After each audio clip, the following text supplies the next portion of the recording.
ಈಗ ನಮ್ಮ ದೇಶದಲ್ಲಿ ಧಾರ್ಮಿಕವಾಗಿ ಏನು ಸುದ್ದಿ ಮಾಡ್ತಾ ಇದೆ ಅಂತ ಅಂದರೆ ನಮ್ಮೆಲ್ರಿಗೂ ಗೊತ್ತು. ಅದು ಬಂದು ಪೂರಿ ಜಗನ್ನಾಥನ ರಥಯಾತ್ರೆ. ಆದರೆ ಅದಕ್ಕೆ ನಾವೆಲ್ಲರೂ ಹೋಗೋಕ್ಕಾಗ್ತಾ ಇದೆಯಾ ಈ ಸಲ?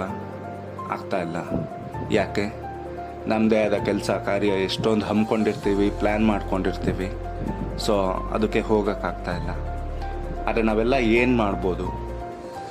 ಸೊ ಇಸ್ಕಾನು ನೀವೆಲ್ಲ ಕೇಳಿರೋ ಹಾಗೆ international society for Krishna consciousness, ಅಂದರೆ ಕೃಷ್ಣ ಪ್ರಜ್ಞೆಗಾಗಿ ಅಂತಾರಾಷ್ಟ್ರೀಯ ಸಮಾಜ ಅಂತ ಇವರು ಸ್ಥಾಪನೆ ಮಾಡಿದ್ದಾರೆ.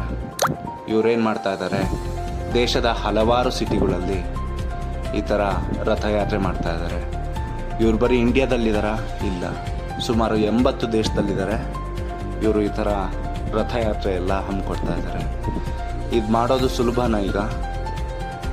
ಇಲ್ಲ. ಯಾಕೆಂದರೆ ಈ ಸ್ಟ್ಯಾಂಪೇಡ್ ಈವೆಂಟು ಅದು ಇದು ಎಲ್ಲ ಆದಮೇಲೆ ಈ ಥರ ತುಂಬ ಕಷ್ಟ. ಆದ್ರೂ ವಾಲಂಟಿಯರ್ಸು ಅವರು ಇವರು ಎಲ್ಲ ಮಾಡ್ತಾ ಇದ್ದಾರೆ. ಇದು ಬಂದು ಜೂನ್ 27ರಿಂದ ಜುಲೈ 5ನೇ ತಾರೀಕುವರೆಗೂ ಇರುತ್ತೆ. ವಿಷ್ಣುವಿನ ದಶಾವತಾರದಲ್ಲಿ ನಾವು 10 ಅವತಾರ ನೋಡ್ತೀವಿ. ಎಲ್ಲರೂ ಏನು ಹೇಳ್ತಾರೆ ಲಾಸ್ಟಲ್ಲಿ ಕೃಷ್ಣಾರ್ಪಣಮಸ್ತು ಅಂತ ಅಂತಾರೆ, ಬೇರೆ ಇನ್ಯಾವುದೂ ಹೇಳಲ್ಲ. ಅದು ಯಾಕೆ ಅಂತ ಗೊತ್ತಿದ್ರೆ ಕಮೆಂಟ್ ಮಾಡಿ. ಮತ್ತು ಇನ್ನೊಂದು, ಎಲ್ರಿಗೂ ಒಳ್ಳೆಯದಾಗಲಿ. ಕೃಷ್ಣಂ ವಂದೇ ಜಗದ್ಗುರುಂ.